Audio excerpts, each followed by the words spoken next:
A'udzu billahi minasyaitonir rajim. Bismillahirrahmanirrahim. Qala al-mu'allif rahimahullah taala wa nafa'ana bihi wa bi 'ulumihi wa bi asrarihi fid dharain amin ya rabbal alamin. Samangke dugi surat Al-Furqan ayat nomor 3. Ya Allah. Bismillahirrahmanirrahim. Wattakhadhu min dunihi alihatan la yakhluquna syai'aw wa hum yukhlaquna wa la yamlikuna li anfusihim darran wa la naf'a. Darra wala naf'a wala yamlikuna mauta wala hayata wala nusyura. Surat Al-Furqan ayat 3. Wattakhadhu lan padha ngalap sapa kufar. Ayal kufar tegese pira-pira wong kafir min dunihi saking sakliyane Allah. Ayillahi tegese sakliyane Allah, ay ghairihi tegese sakliyane Allah. Ngalap alihatan ing pira-pira pangeran. Alihatan ing pira-pira pangeran hiya tai aliha iku alas namu pira-pira berhala. La yakhlukuna ora bisa padha nyiptakake sapa aliha. La yakhlukuna kang ora bisa nyiptakake sapa aliha syai'an ing swiji-wiji. Wa hum yukhlaqun hum hale utawi aliha iku yukhlaquna kang den ciptaake sapa alihah, justru merekalah yang diciptakan. Wa hum yukhlaqun wala yamlikuna lan ora padha miliki lan ora bisa padha miliki sapa alihah di anfusim kedue awak dhewe ne alihah dhurron ing nolak kemelaratan. Dhurron ing nolak kemelaratan. Ya Allah ya Rabbi ya Karim dhurran ing nolak kemelaratan wala naf'an lan ora ing kemanfaatan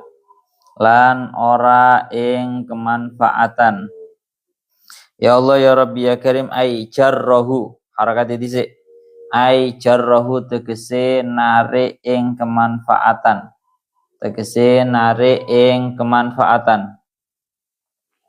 Budi wau ya Allah ya Rabbi ya Karim wala yamlikuna mauta wala hayata wala hayatan wala yamlikuna lan ora padha miliki sapa alihah mautan ing mati wala hayatan lan ora ing urip ai imatatan tegese ing urip ing mateake li ahadin maring wong suci wala ihyaan lan ora ing nguripake li ahadin kedue wong suci li ahadin kedue to maring wong suci bahkan wala nusyuran lan ora ing ya Allah ya Rabbi ya Karim ora ing nangeake wong kang padha mati lan ora ing nangeake wong kang padha mati ai baksan tegese nangeake wong kang padha mati tegese nangeake saking kubur lil amwati maring pira-pira wong kang padha mati wa qala alladziina kafaru in hadza illa ifkun iftarahu wa a'anahu alaihi qaumun akharun faqad ja'u dzulman wa zura. Surat Al-Furqan ayat 4. Wa qala lan ngucap sapa alladzina wong akeh kafaru kang padha kafir sapa alladzina ngucap in hadza ora ana utawi ikilah Quran ail Qur'anu tegese ikilah Al-Qur'an iku illa ifkun angin kebohongan aika dipun goroh aika dipun tegese goroh iftarahu kang gawe-gawe sapa Muhammad ing ifkun Muhammadun tegese kanjeng Nabi Muhammad sallallahu alaihi wasallam wa a'anahu lan nulungi ing Muhammad alaihi ing atase ifkun sapa kaumun sak golongane kaum akharuna kang weneh yang Muhammad itu dibantu oleh golongan orang lain. Nggih, niki omongan mereka terhadap Kanjeng Nabi perihal Al-Qur'an. wahum utai kaumun akharun iku min ahli kitab saking ahli kitab saking ahline kitab faqad ja'u dzul mawazura. Ini jawabannya Allah Ta'ala dumateng omongan mereka yang mengatakan bahwa Al-Quran itu merupakan sebuah kebohongan. Mereka dijawab oleh Allah, faqad ja'u mongko teman-teman wis padha nekaake sapa alladzina kafaru dulman ing penggawe nganiaya wazuron lan ing goroh ai kufron tegese ing kekufuran. Ya Allah ya Rabbi ya Karim ai kufron tegese ing kekufuran wa kadziban lan tegese ing goroh ai bihima. Ya Allah ya Rabbi ya Karim ai bihima tegese kelawan karone kufron kelawan karone zulman wazuron mawon wazuron niki.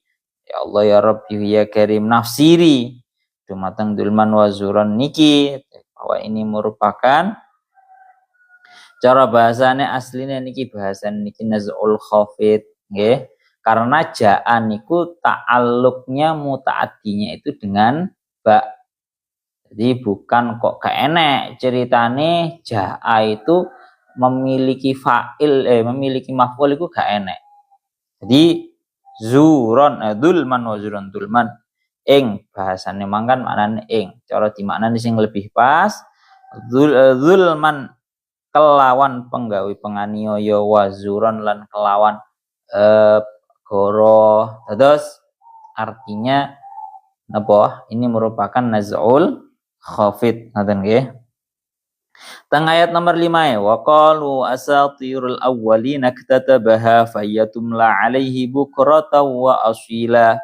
Wa qalu lan padha ngucap sapa alladzina kafaru aidan halifu aneh padha karo in hadza illa ifkun iftarahu. Aidan halimane padha karo in hadza illa ifkun huwa asatirul awwalin. Huwa ta Al-Qur'an iku asatirul awwalina pira-pira kegorohane wong kang padha dingin. Pira-pira kegorohane wong kang padha dingin. Ai aka zibuhum tegese pira-pira gegorohane wong kang padha dingin awalin niku jam'u usturatin utawi asatir iku jam'e lafat usturah bidhammi kelawan den waca dhamai hamzah ya Allah ya Rabbi ya Karim. Iktadabaha kang amrih nyatet atau kang perintah nyatet sapa Muhammad ing asatirul awwalin. Ya Allah ya Rabbi ya Karim ai intasakha tegese kang perintah nyatet sapa Muhammad ing asatirul awwalin min dalikal qaumi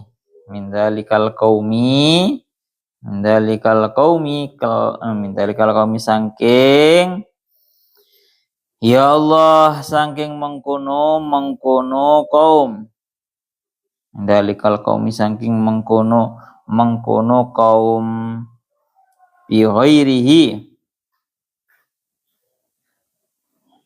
mi intasakha bi dalikal qaumi bi ghairihi nanti kita marjae ya Allah ya Rabbi ya Karim bihoirihi kelawan sakliyane Muhammad fahiyatumla alaihi bukrata wa asila fahiya mongko tawi asatirul awwalin iku tumlakang den dikteake atau kang den waca imlak den dikte den wacaake aitu qra'u tegese den wacaake apa asatirul awwalin alaihi ing atase Muhammad. Tujuane liyah fadha darapun apal sapa Muhammad ing asatirul awwalin bukrotan ing dalem wayah isu wa asilanan ing dalem wayah sore. Wa asilanan ing dalem wayah sore ayu hudwatan tegese ing dalem mongso isu ing dalem wayah isu wa asyanan dalem waktu sore qala dawuh sapa Allahu Gusti Allah taala hale temen molor sapa Allah rotan kron alai nolak atau jawab ali ing atase alladzina kafaru kul anzalahu alladzi ya'lamu sirra fis samawati wal ardi innahu kana ghafurur rahima. Surat Al-Furqan ayat 6. Kul ngucapo sapa sira Muhammad, jawab sapa sira Muhammad, anzalahu ing dawu anzalahu nurunake ing Al-Qur'an sapa alladzi Allah taala zat ya'lamu kang pirsa sapa alladzi asirra ing barang kang samar ayil ghaiba tegese barang kang samar fis samawati dalam pira-pira langit wal ardilan umi innahu kana ghafurur rahima. Nah satenane Allah iku kana ana sapa Allah iku ghafuran dat kang banget ngapurane lil mukminina maring wong kang padha iman rahiman tur kang banget welas asiye bim kelawan mukminin. Pun dados sak mangken iki kita melanjutkan menerangkan yang ayat nomor 3. Ya Allah ya Rabbi ya Karim niki pun bolak-balik kula aturaken seperti yang dijelaskan oleh Al-Imam Syekh As-Sawi dan juga beberapa kitab yang lain. Ngriki dikatakan bahwa runtutannya adalah ayat yang pertama dari surat Al-Furqan membahas tentang keagungannya Allah. Marangonten yang nomor 2 membahas tentang menolak atau menjelaskan tentang Tuhan palsu yang disembah oleh orang-orang kafir. Ya, ayat kedua kalau wingi kan bahasane kan ngoten asimin sifati Allah alladzi lahu mulku samawati wal ard wa lam yattakhidh walada wa lam yakul lahu syarikun fil mulki wa khalaqa kulla syai'in faqaddarahu taqdira. Lah ayat ketiga ini Allah taala membahas tentang sesembahannya orang-orang kafir. Ngriki akan tentang ayat ketiganya wattakhadhu min dunihi alihatan la yakhluquna syai'aw wa hum yukhlaquna wa la yamlikuna li anfusihim dharra wa la naf'a wa la yamlikuna mauta wa la hayata wa la nusyura. Surat Al-Furqan ayat 3. Cara dimurati wattakhadhu mereka orang-orang kafir mengambil menjadikan min dunihi alihah Tuhan-Tuhan sekutu dari selainnya Allah. Tuhan-Tuhan sekutu dari selainnya Allah yang sifat Tuhan-Tuhan sekutu mereka la yakhluquna yang mereka la yakhluquna syai'a tidak bisa menciptakan sesuatu apapun wahum yukhlaqun sedangkan merekalah yang diciptakan wala yamlikuna li anfusihim dharra wala naf'a dan mereka tidak bisa memiliki untuk diri mereka sebuah mara bahaya, artinya tidak bisa menolak dari diri mereka mara bahaya, wala naf'an juga tidak bisa mengambil atau mendapatkan atau menarik sebuah kemanfaatan untuk diri mereka. Wala yamlikuna mautan wala hayatan dan mereka tidak bisa memiliki sebuah kematian dan juga kehidupan, artinya tidak bisa mematikan juga tidak bisa menghidupkan. Wala nusyuron juga mereka tidak bisa membangkitkan orang-orang yang mati dari kuburnya.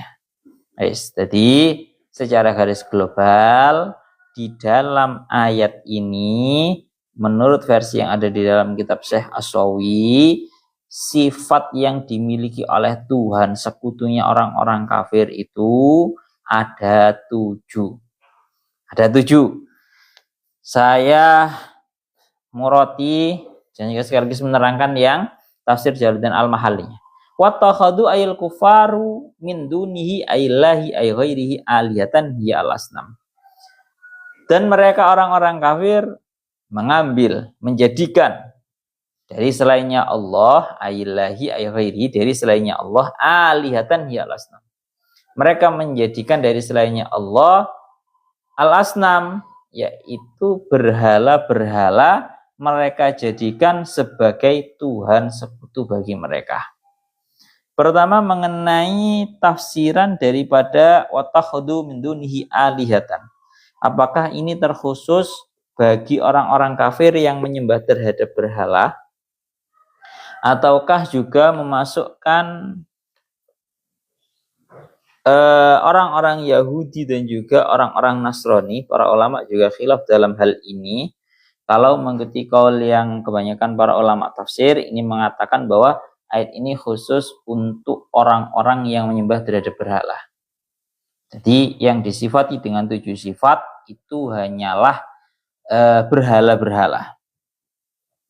Tapi kalau yang ada di dalam tafsir Syekh As-Sawinya, Syekh Fakhruddin Ar-Razinya, tengeriki beliau dawuh, pertama beliau memang membenarkan wal akfal akrab annal murad bihi ubadul asnam. Tapi wa yajuzu ayyadkhula fihi man abadal malaikah li anna li ma'budihim kasratan. Lah tengeriki ngendikaken ngoten. Jadi ada juga menurut versinya Syekh Fakhruddin Ar-Razi bisa memasukkan terhadap orang-orang yang menyembah terhadap para malaikat juga. Bahkan walika ilin ayyakula qauluhu wattakhadhu sihatu jam'in wa qauluhu alihatan jam'un. Ya, ini kita belajar kritis nih. Delon. Nang ayat iki mangkan wattakhadhu. Ini kan merupakan jamak. Cara nang ilmu sorofi awak dhewe, wattakhadhu itu merupakan fi'il madhi yang wakeknya adalah napa? Mudzakkar, jamak mudzakkar ghaib. Wes itu jamak. Lah lafat alihatan wattakhadhu min dunihi alihatan. Alihatan itu juga jamak. Jamak apa? Jamak taksir. Lah wal jam'u idza qubila bil jam'i yuqabalu al mufradu bil mufradi. Ya, kalau jamak dibandingi dengan jamak itu sama halnya mufrad dibandingi dengan mufrad. Artinya bagaimana? Kalau tasik eling banget. Biyen niku kula teng lek pas wancine pas tasik mondok niku nggih. Bolak-balik didhawuhi kali guru kula asmane Pak Mahfud. Juga pas saya ngaji Fathul Qorib teng Mbah Yaifu niku sering beliau berdua dawuh menukilkan dari dawuhnya Mbah Yai Jazuli. Mbah Yai Jazuli ini lek maos sering dawuh bahwa idzafatul jam'i ilal jam'i ifrad. Rongane, idzafatul jam'i ilal jam'i ifrad. Mangidhaf jamak ketika diidhafahkan disandarkan kepada jamak berarti itu sama halnya mufrad. Paham borah? Idzafatul jam'i ilal jam'i ifrad. Itu sama halnya mufrad. Artinya bagaimana? Falam yakun kaunu ma'budin nasara wahidan mani'an min tukhuli tahta hadzal lafzi. Bahkan orang-orang Nasrani pun juga termasuk dalam hal ini, ya. Itu secara garis globalnya ngaten. Sekarang kita lanjutkan. Sifatnya sesembahan sekutunya orang-orang kafir itu kalau dalam Syekh As-Sawinya ini diberi kategori 7 sifat, ya, digolongkan menjadi 7 sifat. Kalau dalam Fakhruddin Ar-Razinya itu cuma digolongkan menjadi 4 sifat. Tapi sebenarnya sami mawon. Yaitu sifat yang pertama, tengeri kita ngendikaaken la yakhlukun. Mereka adalah sesembahan yang tidak bisa menciptakan apapun. La yakhlukuna syai'an. Mereka tidak bisa menciptakan sesuatu apapun. Mulakno tengeriki dingendikaaken mereka itu sama sekali nggak bisa menciptakan apapun. Ini pun bolak-balik kula aturaken. Seperti yang dimaturaken kalian Syekh Mutawalli Asy-Sya'rawi. Syekh Mutawalli Asy-Sya'rawi pun sering dawuh bahwa kalau Allah Ta'ala itu memiliki sifat yang bernama yang disebut dengan Al-Khaliq. Napa Al-Khaliq? Yang benar-benar menciptakan. Lah Allah Ta'ala niku beda menciptakannya dengan para makhluk. Niki pun bolak-balik kula aturaken iling-ilingan tenanan bahwa Allah Ta'ala niku wa wajhul husni annallaha ta'ala khalaqa min la syai'a wa anta khalaqta min mawjudin. Bedanya Allah Ta'ala dengan para makhluk adalah kalau Allah Ta'ala niku menciptakan segala sesuatu itu min la syai'a, min ma'dumin, cara gampangane ngomong, dari sesuatu yang tidak ada.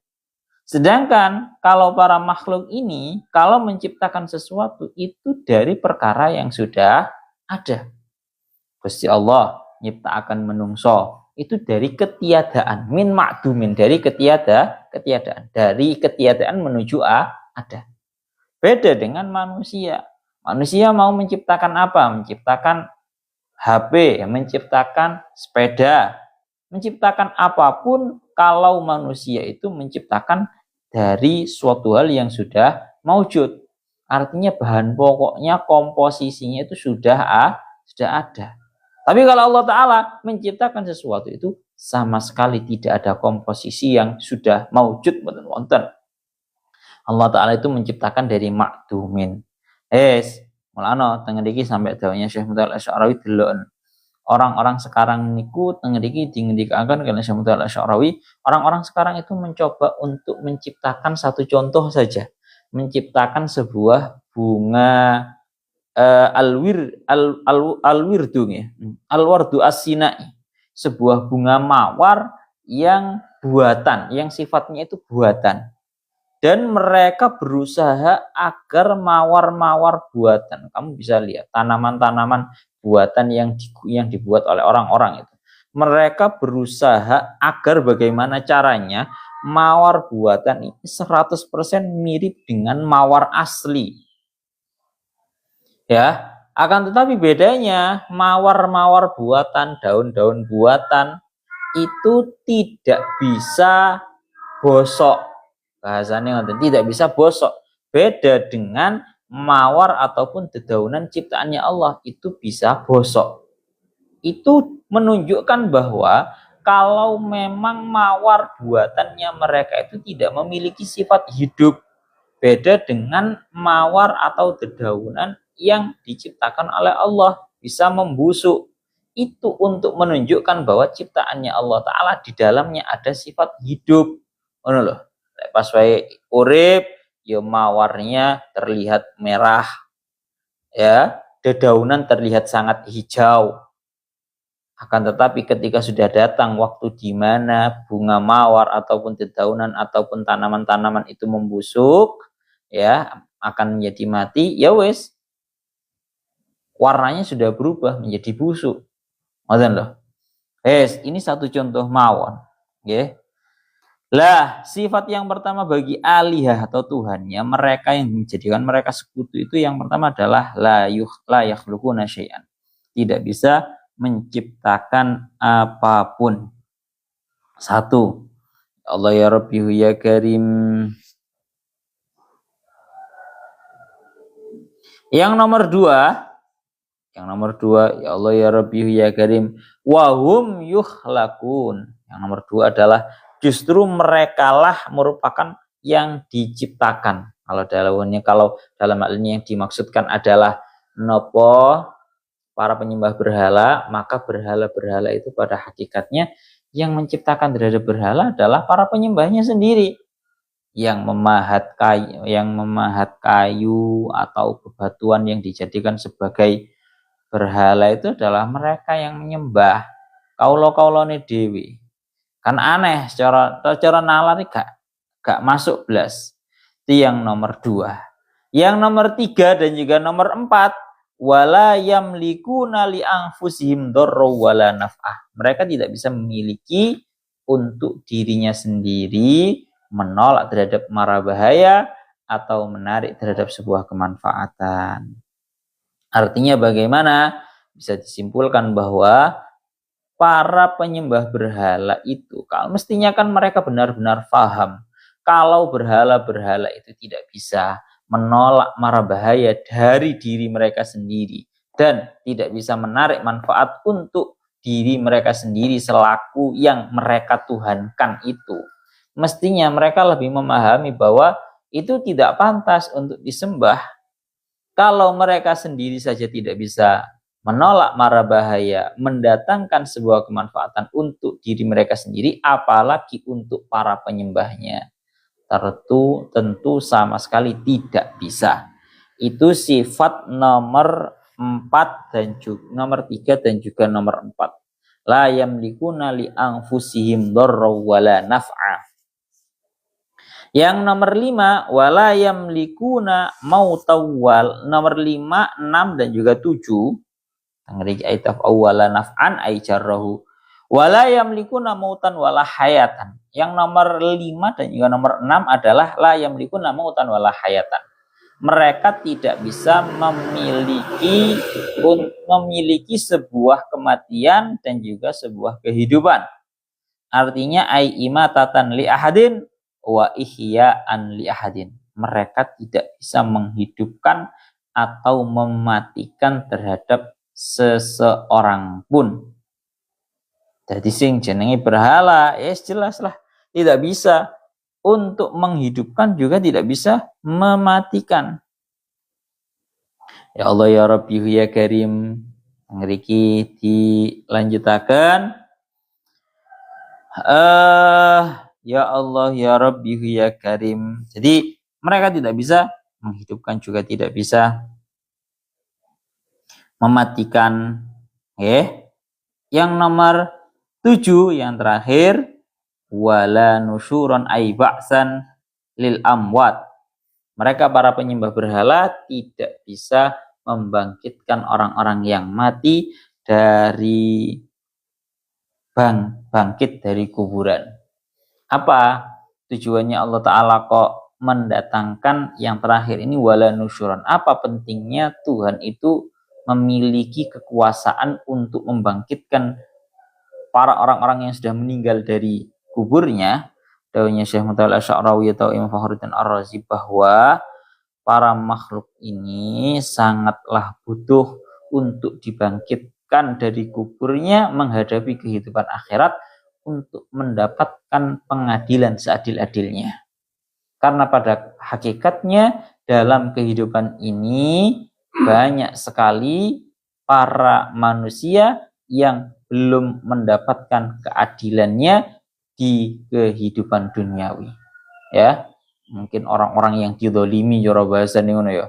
Orang-orang yang didolimi di dunia ini masih banyak sekali yang belum terbalaskan.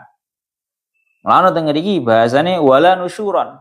Sing jenenge para berhala itu tidak bisa memiliki untuk membangkitkan orang-orang yang mati dari kubur.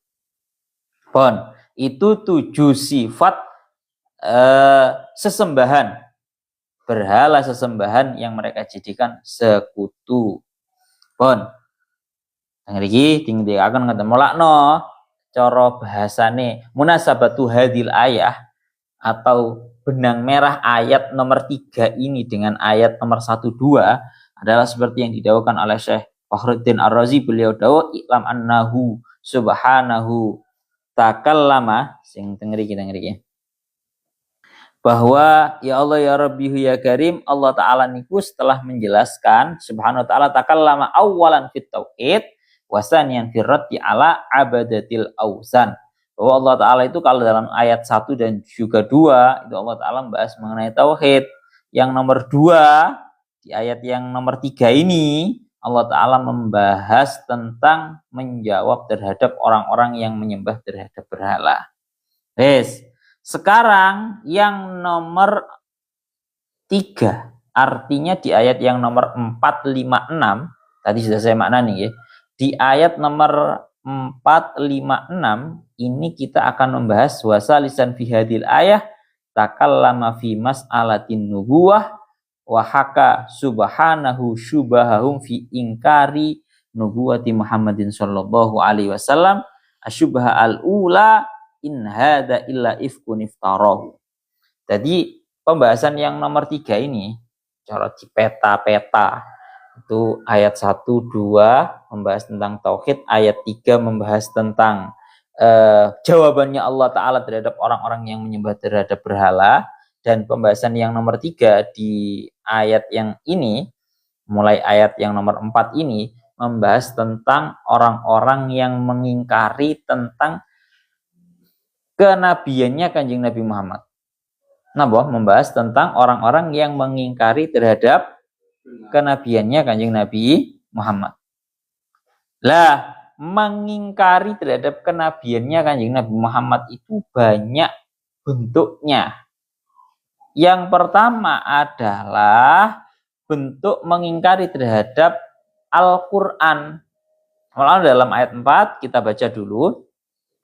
Wa qala alladziina kafaru in hadza illa ifkun iftarahu wa a'anahu 'alaihi qaumun akharun faqad ja'u dzulman wa zura.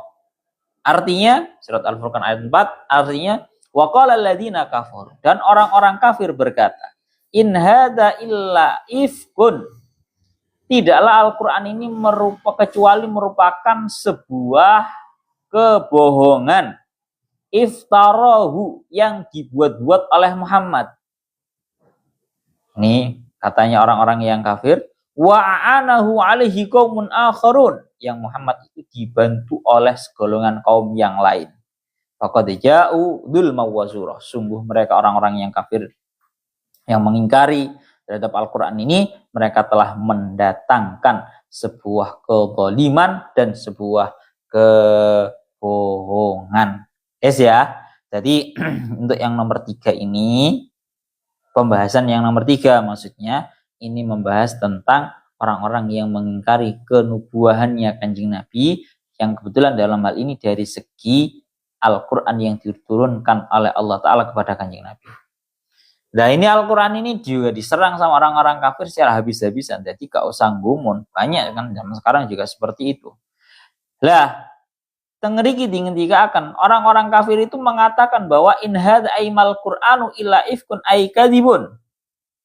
Tidaklah Al-Qur'an ini merupakan kecuali hanya sebuah kebohongan, kata orang-orang kafir. Ngopo Qur'an ini isine mek goroh tok, bohong tok. Iftarau Muhammadun, yang Al-Qur'an ini dibuat-buat. Yang membuat itu Kanjeng Nabi Muhammad. Versinya orang-orang kafir menuduhkan seperti itu. Wa a'anahu 'alaihi qaumun akharun, yang mana Muhammad ini dibantu oleh segolongan kaum yang lain. Muhammad iki nggawe ngarang nang Quran yang kebetulan dibantu oleh segolongan orang-orang yang lain.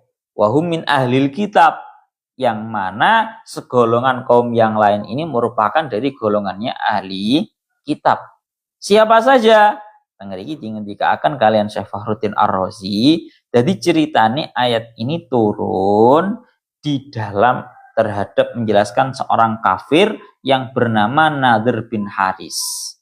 Nadir bin Haris ini merupakan orang yang mengatakan bahwa Muhammadlah yang membuat, yang mengarang terhadap Al-Quran, yang dibantu sama segolongan kaum yang lain.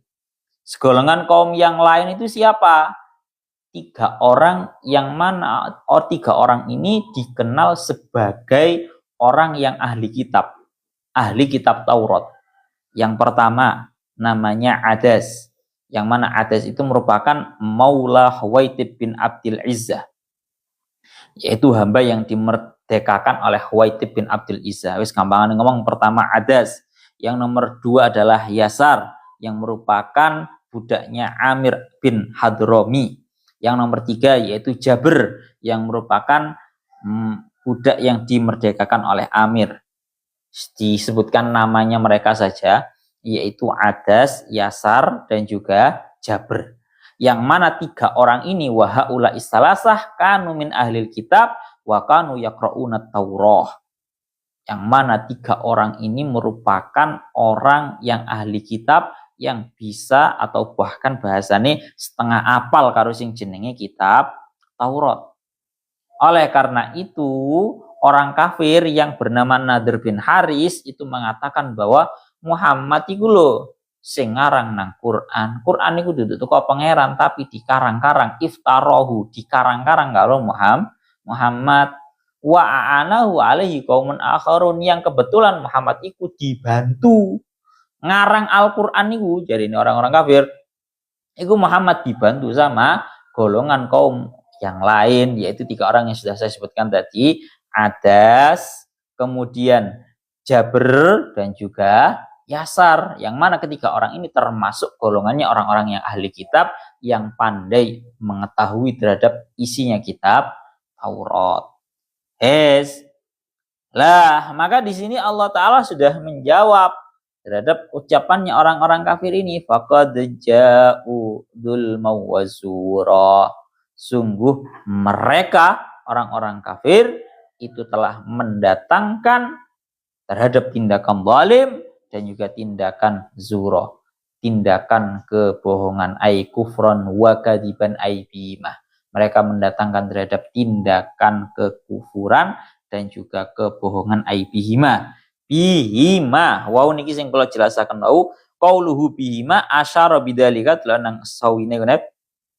Qauluhu bihima asyara bidzalika ila anna dzulman wa zuran mansubani binaz'il khafid.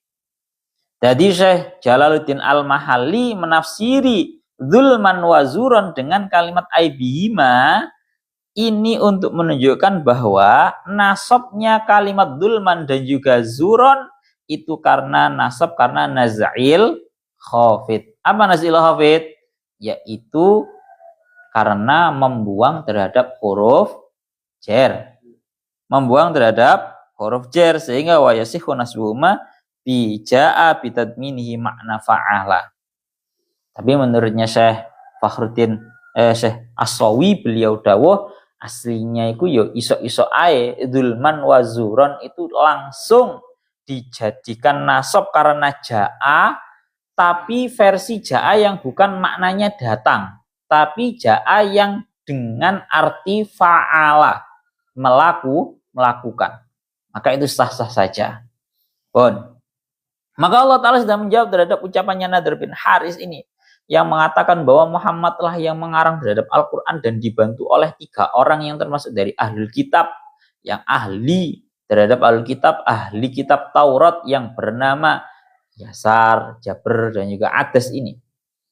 Bahwa faqad ja'u dzulman wa zura, mereka telah mendatangkan, melakukan tindakan kezaliman dan juga sebuah kebohongan. Artinya tindakan kezaliman, kalau versi yang ada di dalam Syekh Fakhruddin Ar-Razi dan juga Syekh Mutawalli Asy'arawi, ngerti ngendikaken ya zalim. Zalim karena nopo? Mereka itu kan sudah tahu bahwa Al-Qur'an itu merupakan sebuah hal yang diturunkan terhadap Al-Qur'an, terhadap Kanjeng Nabi, tapi kok mereka masih saja mencetuskan menyetatuskan bahwa itu merupakan karangannya Muhammad. Sehingga itu merupakan tindakan zalim. Lek bahasane Syekh Fakhruddin Ar-Razi beliau dawuh amma annahu dzulmun fali annahum nasabu hadzal fi'lal qabih ila man kana mubarra'an anhu. Nih lah. Mereka dihukumi sebagai orang yang zalim. Zalim itu apa sih? Kamu kudu ngerti nih. Zalim itu makna secara bahasanya adalah wat'u syai' fi ghairi mahallihi. Iling-ilingan. Zalim niku wat'u syai' fi ghairi mahallihi. Meletakkan sesuatu tidak pada tempatnya. Iku jenenge zalim. Jadi zalim secara bahasa itu luas. Kamu membuang sampah tidak pada tempatnya, secara bahasa itu sudah zalim. Pokoknya meletakkan segala sesuatu tidak pada tempatnya, secara bahasa itu disebut dengan napa? Zalim. Itu mana zalim? Sehingga kalau kita membahaskan tentang hal ini, apa artinya? Kok mereka dijawab oleh Allah Ta'ala bahwa mereka telah mendatangkan sebuah tindakan kezaliman? Karena mereka itu menisbatkan tindakan buruk berupa ngarani Kanjeng Nabi iku ngarang Quran, padahal Kanjeng Nabi itu adalah sosok mubarra'an minhu, sosok yang terbebaskan dari pekerjaan tersebut. Berarti itu zalim. Ngarani wong sing gak ngelakoni, sing gak ngarang-ngarang Al-Quran dinisbatkan kepada orang yang sama sekali. Ngarang Quran dinisbatkan kepada orang yang tidak melakukan hal tersebut. Berarti ini namanya wat'u syai' fi ghairi mahalli, berarti di sebuah tindakan zalim. Ya, kalau di dalam tafsir Fakhruddin tafsir Sawinya itu zalim nang ngriki di mana nih kekufuran. Mereka itu kufur terhadap Al-Qur'an kalau seperti itu.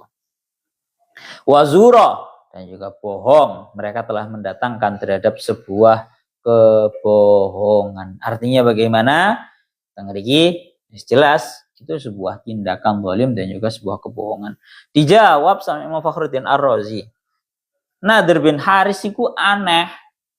ngarani lek kapan Quran iku sing gawe Muhammad, buatannya karangannya Muhammad yang kebetulan Muhammad itu napa? Yang kebetulan Muhammad itu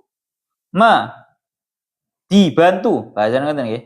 Wa anahu qaumun akharun, dibantu oleh orang lain yang bernama Adas, Jabir dan juga Yasar. Ini yang membantu ahli kitab Taurat yang membantu terhadap Kanjeng Nabi Muhammad, katanya orang kafir tersebut. Dijawab oleh Imam Fakhruddin Ar-Razi bahwa ngeten, lale ancene bahasa kasar ngomong ini. Nadir bin Haris kan cek goblok itu dadi wong. Lek anjen Muhammad iku ngarang dhewe sing jenenge Quran, marang ngono dibantu oleh ketiga orang tersebut yang termasuk ahli kitab Taurat, mestine lakon dhewe lak yo iso sih. Jajal po Nadir dan juga seluruh orang-orang kafir yang mengatakan bahwa Muhammad yang mengarang-arang terhadap Al-Qur'an, jajal coba kamu saja loh gawe Quran. Kemudian kamu juga minta tolong terhadap 3 orang yang ahli kitab Taurat itu. Kan podo ae kok dadine lak kira-kira lak munggomu lek pancen kuwi karangan lak mestine kok hasilnya lak podo. Nyatanya Al-Qur'an itu fi ghayatil fasahati wal balaghah. Nyatanya Al-Qur'an itu berada pada puncak kefasihan dan juga kebalaghahan yang tidak bisa ditiru oleh siapapun. Cuma ya aneh mang loh, kalau memang tuduhannya itu karangan dan dibantu oleh 3 orang, ya mestinya ya kamu yo ngarango dhewe pisan. Jaluk tolong pisan karo 3 orang tersebut. Kan ngono to? Nyatane ora iso ngono kuwi. Bon kula lanjutaken malih. Wa qalu asatirul awwalina iktatabaha fahiyatumla alaihi bukratan wa asilah. Mereka orang-orang kafir juga berkata huwa asatirul awwalin, bahwa Al-Qur'an ini merupakan kebohongan-kebohongannya orang-orang terdahulu, ai akadzibuhum, yakni kebohongan-kebohongannya orang-orang yang terdahulu. Iktatabaha yang Muhammad itu memerintahkan untuk menuliskan. Fahiyatumla alaihi bukratan wa asila, maka kebohongan-kebohongan tersebut dibacakan atas Muhammad di siang, di pagi dan juga di sore, di waktu pagi dan juga sore. Bon, ini tuduhan yang nomor 2 terhadap Kanjeng Nabi Muhammad mengenai Al-Qur'an.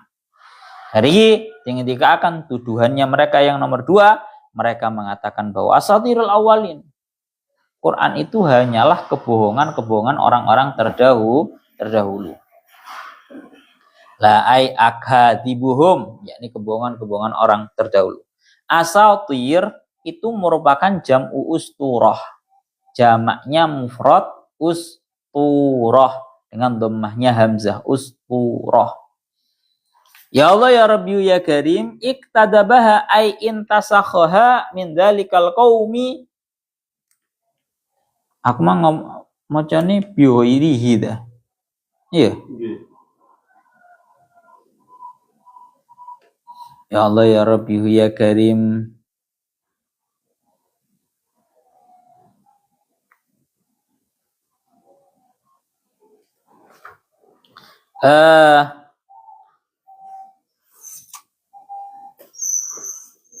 Lek nang kene dudu bihoirihi ya nang sawinya.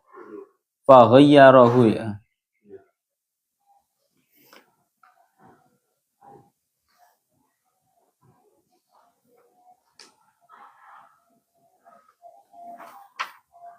Nanti dikoreksi lagi, tak bandingkan dengan naskah-naskah yang lain dulu. Secara garis globalnya, tuduhan yang kedua ini adalah mereka menyatakan bahwa Al-Qur'an itu adalah kebohongan-kebohongan orang-orang terdahulu. Wis to. Bahasa kasar ngomong ini pun sering diaturakan. Ya orang-orang kafir itu mulai dari zaman dahulu. Ini ya kayak ngeten iki. Mereka serampangan. Pun sering kula aturaken ya. Orang kafir itu serampangan di dalam menuduh terhadap orang-orang Islam. Bahasa kasarnya ngomong, Wong lek kadung gendeng aja nanggung-nanggung. Lek kadung gendeng aja nanggung. Wis serampangan kabeh tuduhno aranono sak karepe dhewe. Seperti yang dilakukan orang-orang kafir. Secara bahasa saiki ngono kok Donald Trump lho Pak, delan Pak. Memutarbalikkan fakta, mengklaim sak karepe dhewe terhadap realita. Maka ini sama dengan yang dilakukan pada realitanya orang-orang kafir zaman dahulu. Mari ngarani lek kapan Al-Qur'an niku karangane Muhammad. Saiki nomor loro orang-orang kafir menuduhkan bahwa Al-Qur'an itu merupakan asatir atau kebohongan-kebohongan, cerita-ceritanya orang-orang terdahulu. Dawuhnya Syekh Mutawalli Asy-Sya'rawi, beliau dawuh wa hadza min taraddudihim wa tirabi aqwalihim. Iki nuduhno lek kapan aslinya mereka orang-orang kafir itu sangat sudah bingung ya, omongane molak-malik. Fan Nabi sallallahu alaihi wasallam ummiyun la yaqra wa la yaktub. Karena mereka itu sudah tahu bahwa Kanjeng Nabi itu enggak bisa membaca juga tidak bisa menulis. Iktatabaha, yang Kanjeng Nabi ini memerintahkan menulis terhadap kebohongan-kebohongan orang-orang terdahulu ini dari orang-orang min dalikal qaum, dari 3 orang pemuda tersebut. Wes, ini kan ngoten. Ya Allah ya Rabbi ya Karim. Terus fa ghayyarahu bi ghairihi atau bi ghairi, nanti saya lihatkan lagi ini naskahnya yang benar bagaimana. Fahiyatum la aituqra'u alaihi liyahfadhaha. Maka asatirul awwalin ini masih terhadap omongannya orang-orang kafir ya. Maka asatirul awwalin, kebohongan-kebohongan orang-orang terdahulu itu dibacakan atas Muhammad, aitu qra'u alaihi liyahfadhaha, bin Muhammad itu apal senantiasa terus dibacakan bukrotan wa asila ay hudwatan wa asyiyah, di waktu pagi dan sore. Ini tuduhannya orang-orang kafir terhadap Al-Quran seperti itu. Yang nomor 2, mengatakan bahwa itu asatirul awwalin. Ya Allah ya Rabbi ya Karim. Langsung tengriki jawabannya, Qul anzalahul ladzi ya'lamu sirra fis samawati wal ardi innahu kana ghafurur rahima. Secara ringkasnya ini surat Al-Furqan ayat 6.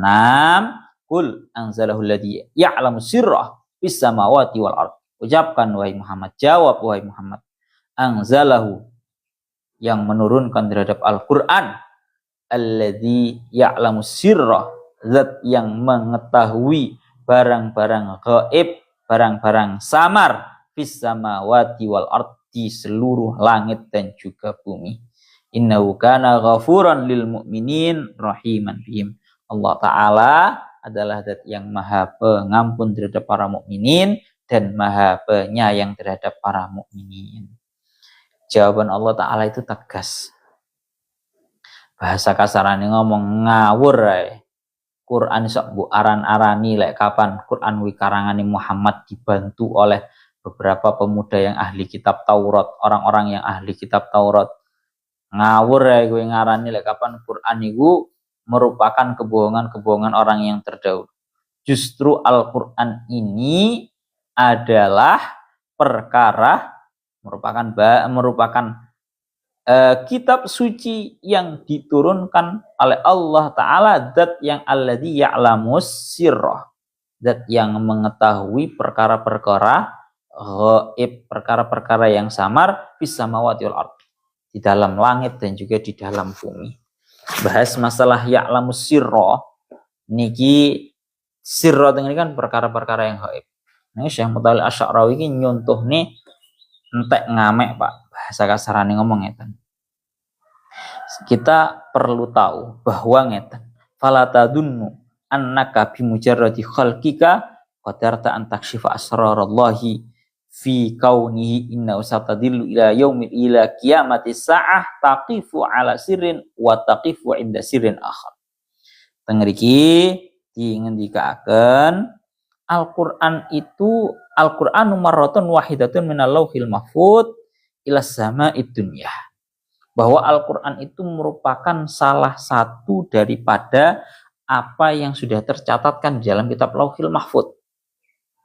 Alladzi ya'lamu sirra wa akhfa, alladzi ya'lamu sirra fis samawati wal ard. Tengeriki di dawuhnya Syekh Mutal Asy'arawi. Kenapa? Limadha? Kenapa kok Allah Ta'ala? Li'annal haqqa subhanahu yuridu ayyubtil hadhil mudda'ayat wa ya'ti bi asya'in ghaibiyatin lam takun takhtur ala balil mu'asirina li Muhammadin. Ini lo ngeri nih.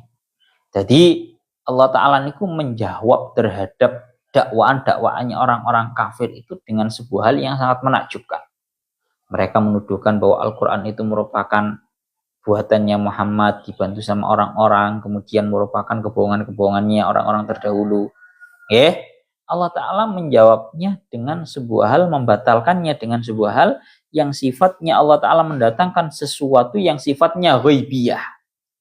Sifat ghaibiyah itu perkara-perkara yang sifatnya ghaib, perkara yang samar yang tidak diketahui oleh umumnya manusia.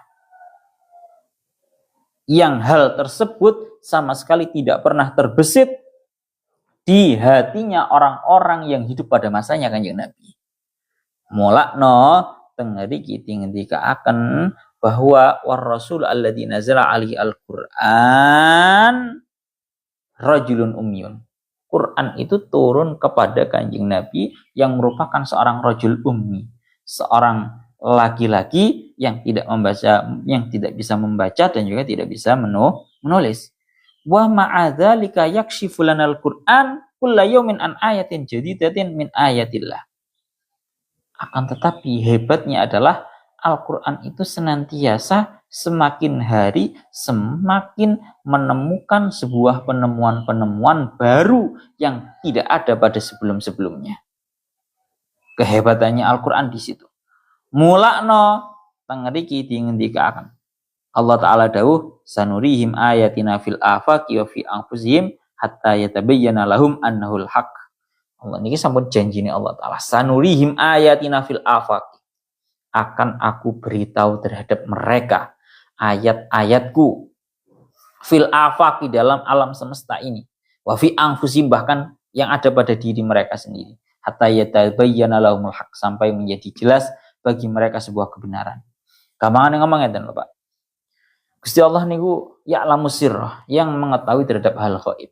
Yang mana seringkali dari Allah Ta'ala mengetahui hal gaib ini Allah Ta'ala ajarkan terhadap Kanjeng Nabi. Kanjeng Nabi itu duweni mukjizat keramat yang salah satunya adalah mengetahui hal-hal gaib ketika Allah Ta'ala memberitahu terhadap Kanjeng Nabi. Satu contoh. Tengeriki dingendikaken. Dulu ketika waktu perang Badar, sebelum perang Badar terjadi, Kanjeng Nabi itu sudah, cara bahasanya saiki, sudah cek lokasi di Badar itu, di sebuah desa yang bernama Badar. Kanjeng Nabi ini bisa mencek lokasi. Seraya berkata di waktu cek lokasi, berkata kepada para sahabat, Kanjeng Nabi dawuh, hadza masra'u Abi Jahlin wa hadza masra'u Atabah bin Rabi'ah. Loh. Yukhattitu al-ardi masari al-qaum. Sangare Kanjeng Nabi pas waktu cek lokasi perang Badar.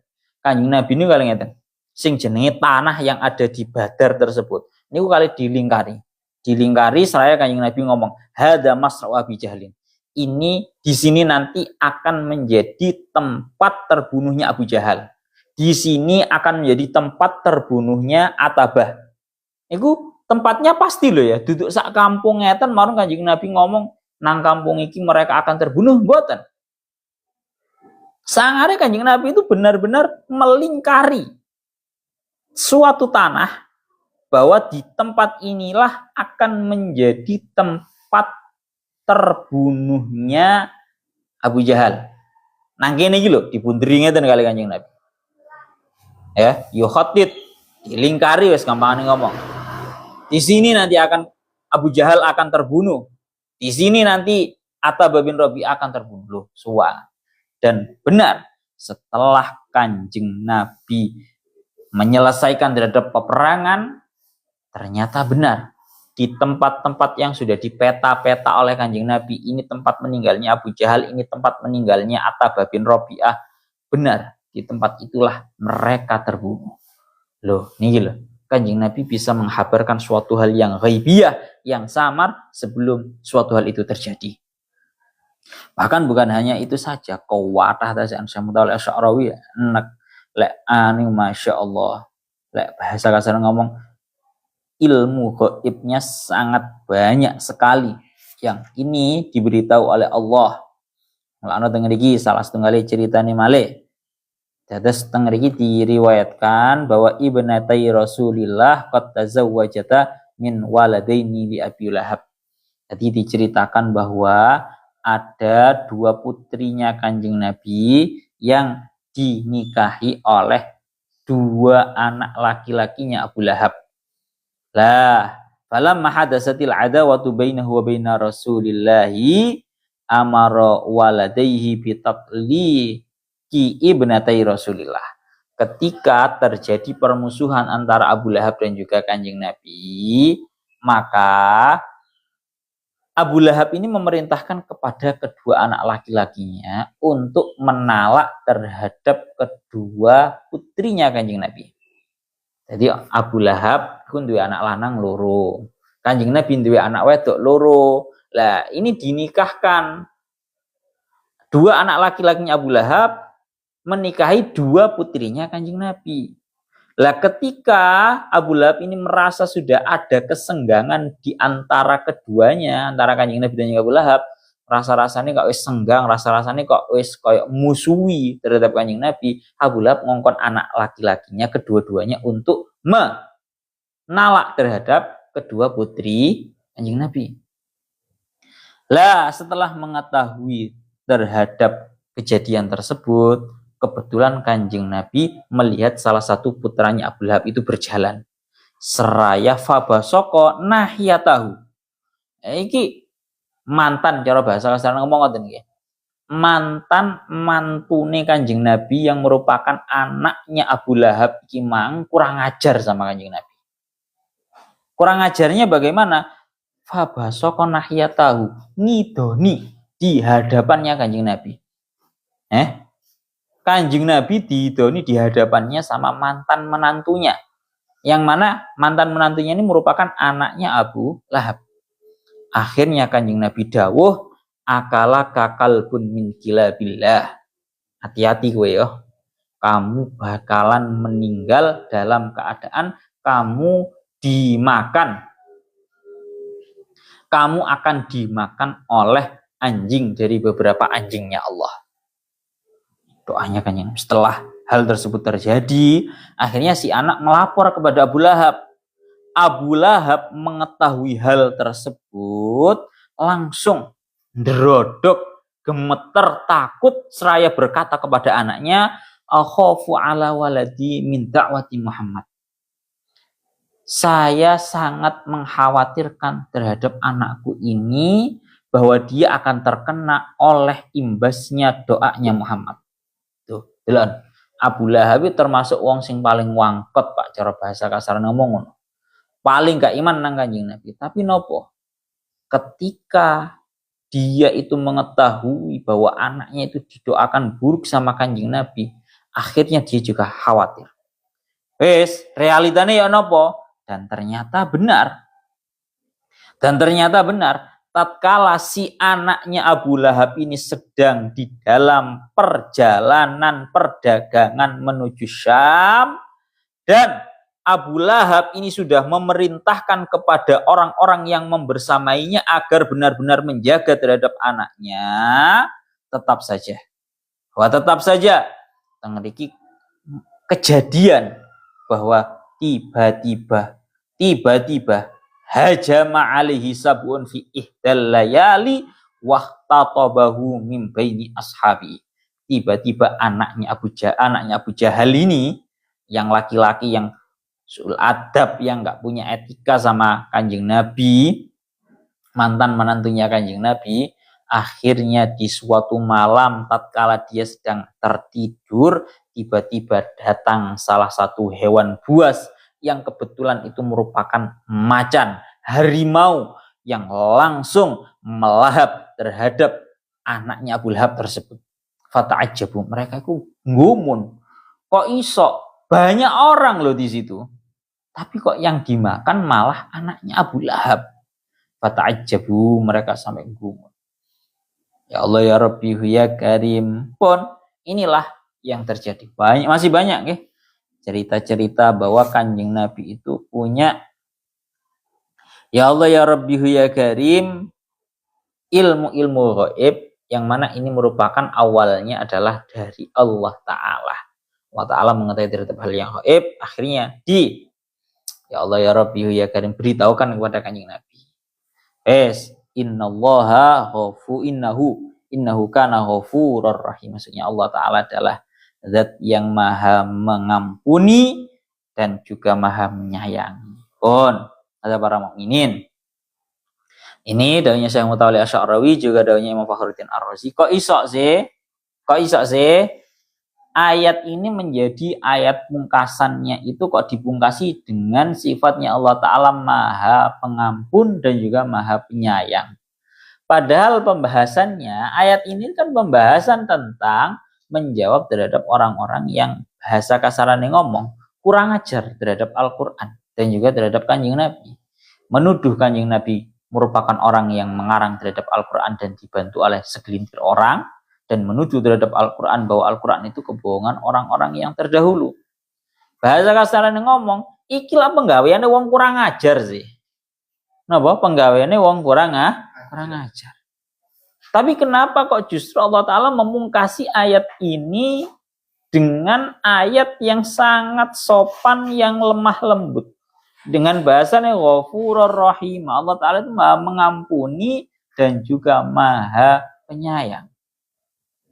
Daunnya Syekh Mutawalli Asy'arawi, karena tidak lain, tidak bukan, Allah Ta'ala tidak ingin menutupkan pintu taubat kepada orang-orang yang sekalipun tanda kutipnya kurang ajar tersebut. Apa? Allah Ta'ala tidak ingin menutup pintu taubat terhadap orang-orang yang sekalipun kurang ajar tersebut. Seolah-olah Allah Ta'ala niku berkata kepada mereka, Allah Ta'ala itu maha pengampun dan juga maha penyayang. Allah Ta'ala tidak menutup harapan kepada mereka. Daunnya Syekh Mutawalli Asy'arawi. Dan juga inilah manhaj yang diikuti oleh Kanjeng Nabi. Bahwa Kanjeng Nabi niku tatkala banyak sekali dari kalangan orang-orang mukmin dalam sebuah peperangan dibunuh oleh orang-orang kafir, Kanjeng Nabi namung dawuh la'allallaha yukhriju min aslabihim man ya'budullaha wahdahu la yusyriku bi syai'ah. Jadi gampangane wong biyen Kanjeng Nabi niku wis diaturi kalian para sahabat. Kanjeng Nabi niku wong kafir niku lho, kurang ajar kabeh niku. Sudah banyak membunuh terhadap orang-orang Islam. Jenengan dungakne ben disiksa, ben ndang dipateni dan juga seterusnya, jangan laknat. Wis dikongkon koyo ngono. Tapi realnya apa? Kanjeng Nabi mboten purun. Kanjeng Nabi malah menjawab, saya berharap mungkin Allah Ta'ala mengeluarkan dari anak turun mereka sosok-sosok yang akan menyembah terhadap Allah Ta'ala dan tidak menyekutukan. Sekambangannya ngomong, engkau lah anak turunnya, insya Allah saya berharap anak turunnya menjadi anak turun yang beriman. Dan realitanya yang terjadi seperti itu. Seperti yang didahulukan bahwa di sini itu salah satunya wa kana sahaba ya'lamuna asyaddal alam in aflata ahadu usil kufar minal qatli fil ma'rakah. Ceritanya orang-orang Islam itu selalu merasa kesakitan, kecewa kalau ada pembesar-pembesarnya orang-orang kafir yang lolos dari peperangan dalam keadaan tidak terbunuh. Seperti yang terjadi pada Khalid bin Walid dan juga Amr bin As. Biyen Khalid bin Walid itu orang-orang termasuk dari golongannya orang-orang kafir yang kebetulan enggak terbunuh di dalam peperangan. Dan juga Amr bin As juga. Sebelum keduanya memasuki Islam. Yang mana justru hikmahnya Khalid bin Walid dan juga Amr bin As kalau tidak terbunuh di dalam peperangan, ternyata wahum la yadruna annallaha kana yadakhiruhum lil islami fima ba'du. Jadi hikmahnya Khalid bin Walid dan Amr bin As yang termasuk pembesarnya orang-orang kafir sebelum keduanya masuk Islam, itu hikmahnya adalah besar. Dan keduanya ini bisa masuk Islam dan menjadi termasuk pembesar pembelanya orang-orang Islam. Bahasa kasarane ngomong ngoten. Ya sama, inilah yang terjadi. Inilah yang terjadi bahwa wal haqqu tabaraka yubayyinu lana hadhil mas'alah hatta fi nuzu' al-atifi indal khalqi. Pelajaran besarnya innahu kana ghafurur rahim, Allah taala itu Maha Pemaaf dan juga Maha Penyayang. Ini sudah juga diajarkan oleh Kanjeng Nabi, bahwa Kanjeng Nabi itu memiliki paman yang mana paman tersebut bernama Hamzah, yang Hamzah ini dibunuh oleh seorang kafir pada zaman dahulu yang bernama Wahsy. Coba Wahsy. Wahsy iki wis dijanjeni karo majikane. Wahai Wahsy, kalau kamu bisa membunuh terhadap Hamzah dan bisa memutilasi dan memakan terhadap hatinya, niscaya kamu akan saya merdekakan. Ya karena Wahsy ingin merdeka, ya. Akhirnya benar, Wahsy membunuh terhadap Hamzah, bahkan bukan hanya membunuh, bal masalat bihi ba'da maktalihi wa akalat kabidahu. Wahsy ku kewajam tenanan nang pamane Kanjeng Nabi yang bernama Hamzah. Dibunuh, dimutilasi, bahkan hatinya Hamzah ini sampai dimakan sama Wahsy yang akhirnya dimerdekakan. Setelah Wahsy merdeka, tidak lama Wahsy itu masuk Islam. Dan ketika Wahsy itu sudah masuk Islam, maka apa yang dilakukan oleh Kanjeng Nabi? Wahsy yang dulunya merupakan pembunuh kejam terhadap Hamzah, pelaku pamannya Kanjeng Nabi. Yang terjadi adalah Kanjeng Nabi memaafkan. Kanjeng Nabi memaafkan. Ini loh yang dilakukan. Kanjeng Nabi memaafkan. Ya Allah ya Rabbi ya Karim. Kanjeng Nabi memaafkan. Dina ngeri dilanjutkan, bahkan juga masih banyak cerita-cerita seperti itu.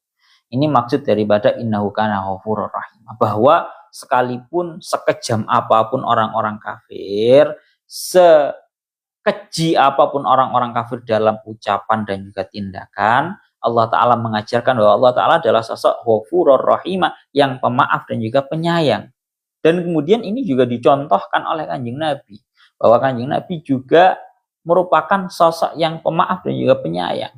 Wahsy kurang kejam ya apa nang pamane Kanjeng Nabi, tapi Kanjeng Nabi masih memaafkan, ya walaupun nyuwun sewu. Kanjeng Nabi maafkan tapi ngomong nang Wahsy bahwa tolong kamu jangan sampai mudah terlihat, melihat, menampakkan diri di hadapanku. Kanjeng Nabi nyepuro, tapi untuk memaafkan, bahasa kasarnya ngomong, untuk melihat Wahsy itu enggak mau Kanjeng Nabi. Ya, masih ada rasa sakit hati manusiawinya ada. Nek nyepuro 100 total, 100% total. Tapi masalah sakit hati itu kadang ya si enek Pak, manusiawi yang seperti itu. Pun nggih, niku artinya innahu kana ghafurur rahimah, secara garis besarnya Allah Ta'ala Maha Pemaaf dan juga Maha Penyayang, tidak menutup pintu taubat dan tidak menutup pintu harapan bagi mereka orang-orang kafir untuk menjadi baik dan masuk Islam. Pun selanjutnya ayat nomor 7, wa qalu ma li hadzal rasul ya'kulu ta'ama wa yamshi fil aswaqi laula unzila alaihi malakun fayakuna ma'ahu nadhira. Surat Al-Furqan ayat 6. Lahuna wallahu a'lam bissawab.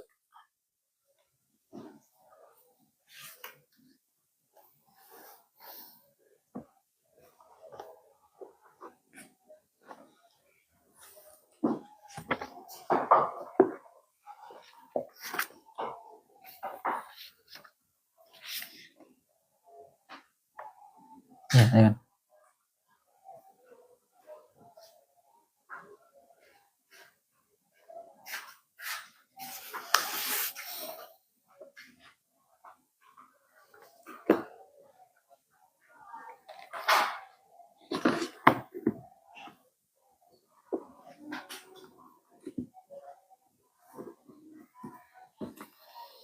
Nggih, sami-sami. Amin.